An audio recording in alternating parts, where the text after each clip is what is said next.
Betul. Jadi harapannya paradigma itu ya Pak Anies yang ingin diubah ya, dari food estate menjadi contract farming, dan semua akan mengikuti proses dialog publik tentunya.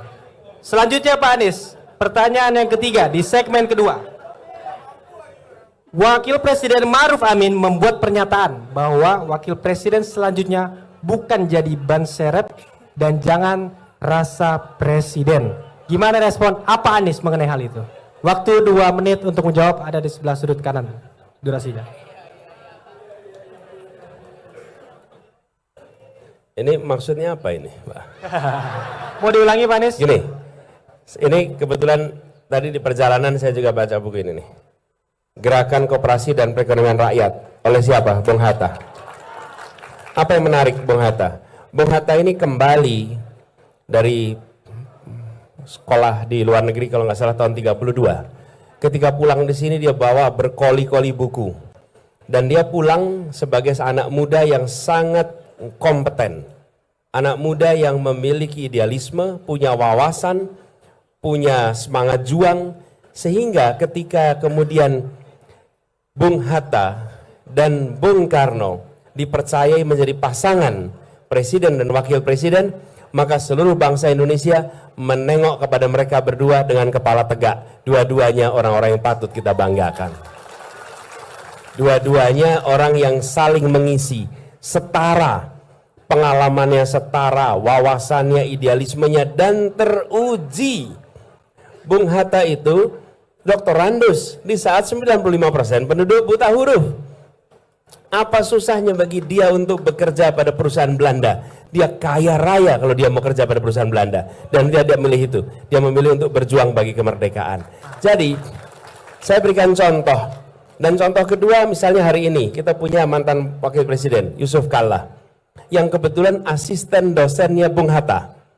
Ketika Bung Hatta menjadi dosen di Unhas, asistennya itu namanya Yusuf Kalla. Dan Yusuf Kalla ketika jadi wapres, dia menjadi wapres yang betul-betul setara dengan presiden. Dia betul bisa melakukan begitu banyak hal. Lebih cepat, lebih baik. Ingat nggak prinsip itu? Kemudian dia bisa membantu dalam pengelolaan ekonomi, dalam perdamaian. Jadi pasangan itu setara. Jadi kami meyakini itu.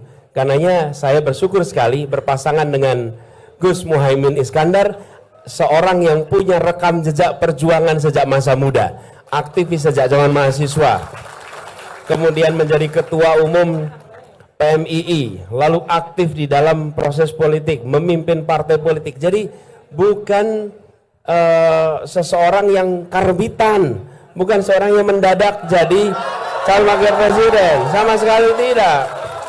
Tidak. Jadi ya kalau dia buah gitu, kalau dia buah yang matang di pohon. Dan buah belimbing yang makan di pohon tuh enak rasanya. Ya, kalau belimbing yang belum matang dimakan sakit di perut, asem. Tapi kalau belimbing yang matang di pohon enak sekali rasanya. Mantap. Jadi matang di pohon itu beda dengan matang di peram, betul ya? Nah, jadi insya Allah ke depan ini sebagai pasangan, insya Allah bila amanat itu diberikan, kita bisa bekerja bersama dan setara untuk saling mengisi. Gitu kira-kira. Terima kasih, Pak Anies jawabannya. Pak Anies juga sering bilang duit tunggal ya dengan calon presiden. Dan harapannya tadi apa yang disampaikan Pak Anies sudah menjawab ya. Karena dari sejarah dan tokoh-tokoh Minang yang berprestasi, RI 2-nya ini juga cukup banyak prestasi-prestasinya. Oke, kita lanjut Pak Anies ke pertanyaan selanjutnya. Ini perihal regulasi. Belum lama ini Bapak mengkritik Omnibus Law.